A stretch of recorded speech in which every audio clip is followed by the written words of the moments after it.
भाजपा की मध्य प्रदेश सरकार पहले भ्रष्टाचार करने के तरीकों पर विचार करती है, कितना उसमें भ्रष्टाचार किया जा सकता है इसका आकलन करती है। इसकी जांच सरकार को करानी चाहिए लोकायुक्त के माध्यम से, या ईडी को इसकी जांच करना चाहिए। मध्य प्रदेश की सरकार का पूर्ण कमिटमेंट है कि किसी भी स्थिति में मध्य प्रदेश के एक्सचेकर के साथ 1 रुपए का भी कोई गड़बड़ी न हो, मध्य प्रदेश के नागरिकों को बेहतर से बेहतर सुविधाएं मिले। वो कंपनी किस तरह से भ्रष्टाचार स्वास्थ्य विभाग के अंदर कर रही है, जीएसटी चोरी हो या इक्विपमेंट के रेट बढ़ाने की बात हो या जो पैथ लैब की बात हो, जो जांच होती है गरीब लोगों की उसके रेटों की बात हो, पूरी मिली भगत मध्य प्रदेश सरकार की है।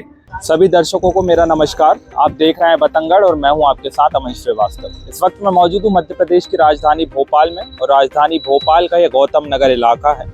मेरे पीछे आप देख सकते हैं कि ये साइंस हाउस है। मैं कैमरामैन से कहूँगा कि जूम करके इस जगह को दिखाया जाए। साइंस हाउस ये वही जगह है जहाँ पर अभी 2 हफ्ते पहले एक छापा पड़ा। आयकर विभाग ने यहाँ पर छापा मारा, जो कि ये कंपनी साइंस हाउस, मैं आपको बता दूं कि प्रदेश में सरकारी अस्पतालों को जांच की सुविधा जो होती हैं वो यहाँ पे प्रदान करती है।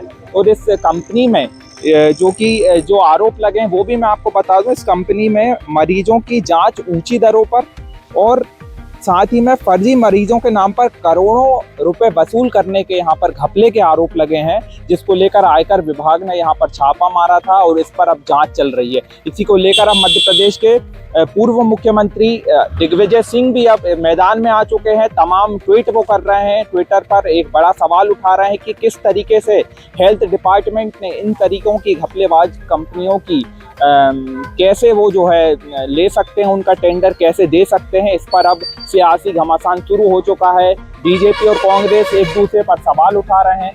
तो यहीं पर आज मैं आया हुआ हूँ और आप देख सकते हैं कि ये वही जगह है साइंस हाउस, जिसको लेकर आयकर विभाग यहाँ आया था।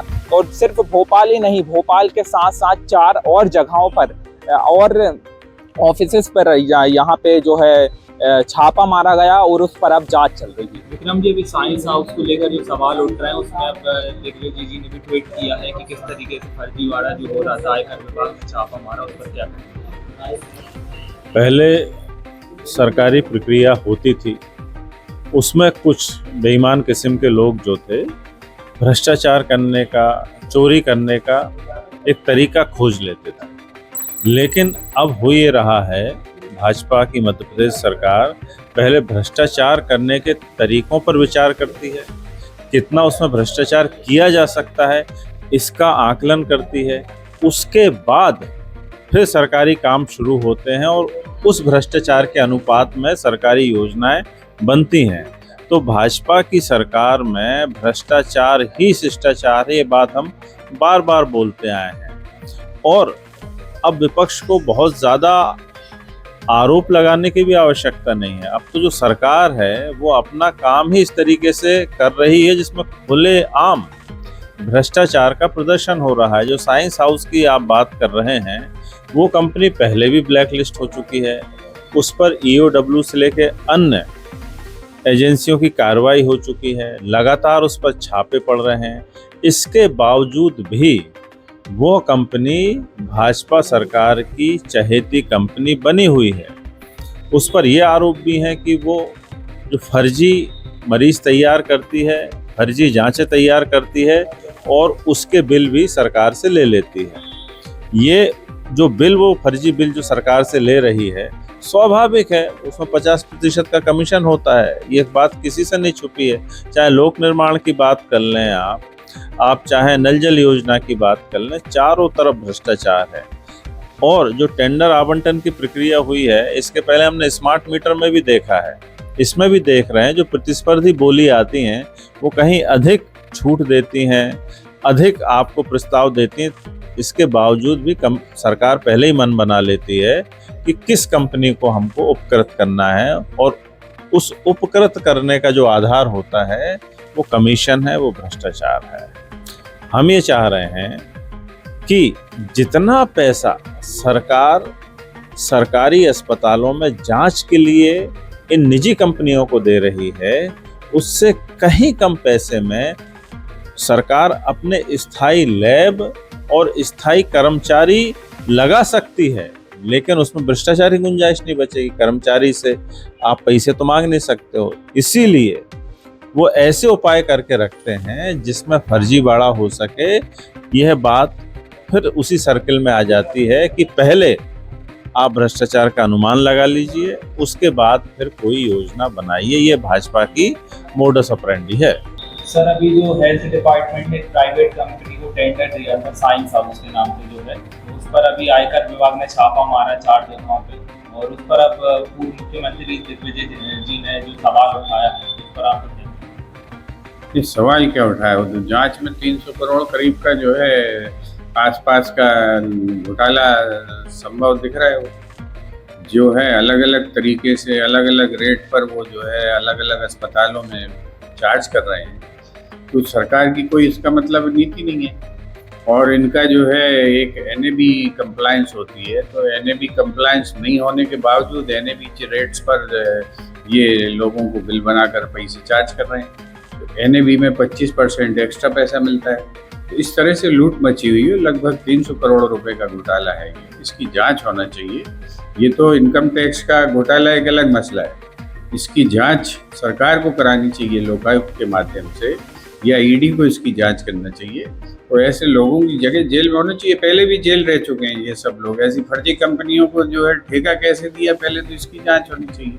और जो अधिकारी इसमें संलिप्त है उनके घरों पर भी छापे पड़ना चाहिए और उनकी जांच की जानी। शिवम जी, जिस प्रकार से अभी मध्य प्रदेश के पूर्व मुख्यमंत्री दिग्विजय सिंह ने आरोप लगाए हैं कि जो स्वास्थ्य विभाग के लिए कंपनी काम करती है साइंस हाउस नाम से, उस पर जो आरोप लगे हैं उस पर आप देखिए, वो दिग्विजय सिंह जिन्होंने मध्य प्रदेश की स्वास्थ्य व्यवस्था का बंटाधार किया था, पूरे मध्य प्रदेश में अपने कुशासन के नए प्रतिमान स्थापित करने वाले दिग्विजय सिंह आज मध्य प्रदेश की लोक कल्याणकारी सरकार के ऊपर अनर्गल आरोप लगा रहे हैं। अगर किसी भी कंपनी के द्वारा कोई भी नियमों के विपरीत काम किया गया है तो मध्य प्रदेश की डॉक्टर मोहन यादव जी की सरकार ने उन पर कार्रवाई की है। मध्य प्रदेश की सरकार का पूर्ण कमिटमेंट है कि किसी भी स्थिति में मध्य प्रदेश के एक्सचेकर के साथ 1 रुपए का भी कोई गड़बड़ी न हो। मध्य प्रदेश के नागरिकों को बेहतर से बेहतर सुविधाएं मिले और लगातार स्वास्थ्य सेवाओं का विस्तार करने में हमारी सरकार ने सफलता पाई है। आयुष्मान योजना हो, प्रदेश में रिकॉर्ड स्तर पर मेडिकल कॉलेजेस की स्थापना हो, हॉस्पिटल में बेड्स की लगातार बढ़ोतरी हो, ये तमाम चीजें स्पष्ट करती हैं कि मध्य प्रदेश की सरकार सफलतापूर्वक इस दिशा में आगे बढ़ी है। तरीके से साइंस हाउस पर निरंतर 4 जगहों पर अलग अलग आयकर ने छापे मारे हैं, तो उनका ये देखिए, मध्य प्रदेश का जितना भी डिपार्टमेंट्स है, आयकर हो, EOW हो, लोकायुक्त हो, सभी समय समय पर जांच करते हैं। अगर सरकार की ओर से किसी कंपनी को कोई जवाबदारी दी जाती है तो उस पर एक ठोस मॉनिटरिंग भी होती है, गड़बड़ी पाए जाने पर कार्रवाई भी की होती है। तो मध्य प्रदेश की सरकार तो इस दिशा में बहुत कमिटेड है।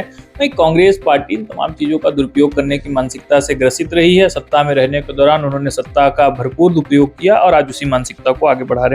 सर, साइंस हाउस पर जो अभी छापा मारा गया है उस पर आपका क्या कहना है? देखिए, आयकर ने जो छापा मारा है साइंस हाउस पे, निश्चित रूप से लगातार 30 वर्षों से कंपनी मध्य प्रदेश में स्वास्थ्य विभाग के अंदर कार्यरत काम कर रही है। अब आप सोच सकते हैं कि 30 सालों से जो कंपनी काम कर रही है वो कंपनी किस तरह से भ्रष्टाचार स्वास्थ्य विभाग के अंदर कर रही है। GST चोरी हो या इक्विपमेंट के रेट बढ़ाने की बात हो या जो पैथ लैब की बात हो, जो जांच होती है गरीब लोगों की, उसके रेटों की बात हो, पूरी मिली भगत मध्य प्रदेश सरकार की है। इसमें PS से लेकर मंत्री तक सभी लोग लिप्त हैं। टेंडर की जो प्रक्रिया अपनाई गई है, आप सोचिए, संभवतः जब भी टेंडर होते हैं तो जब मध्य प्रदेश सरकार कोई टेंडर कॉल करती है तो 3 कंपनियां मिनिमम होनी चाहिए बिडिंग में। इसमें से 2 कंपनियां आती हैं और 2 कंपनी वही आती हैं जो ऑलरेडी ब्लैक लिस्टेड है। आप सोच लीजिए कि 2 कंपनियां कोई भाग ले रही है किसी टेंडर में, तो टेंडर डिजाइन स्पेशली उस कंपनी के लिए किया गया है और उसके बाद उस टेंडर जब खुलता है, खुलने के पहले एक कंपनी को बाहर कर दिया जाता है और एक कंपनी सिंगल बचती है जो बिडिंग करती है। उस कंपनी को टेंडर दिया जाता है, जबकि नियम है कि टेंडर निरस्त करना चाहिए, दूसरी कंपनी को मौका देना चाहिए। भ्रष्टाचार वहीं नहीं रुका, उसके बाद फिर कार्रवाई शुरू होती है, लोग जुड़ते हैं, लोगों का हिस्सा तय होता है, कंपनी काम शुरू करती है।